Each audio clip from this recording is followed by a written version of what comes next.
लेकिन एक सेकंड, ये क्या है?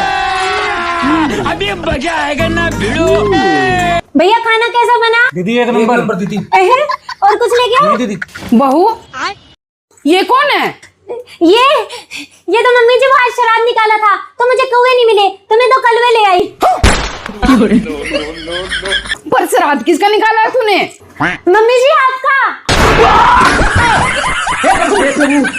कृष्ण जगन्नाथ प्रेमानंद, ये क्या हुआ? मम्मी जी मुझे याद था, आपने कहा था सामने वाली से 2 कदम आगे चलना। मम्मी जी आज उसने अपनी सास का श्राद्ध निकाला, उसने सिर्फ हलवा बनाया, मैंने 2 मिठाई बनाई, हलवा और रसगुल्ला। उसने 1 कौवा जमाया, मैंने 2 कौवे जमाए।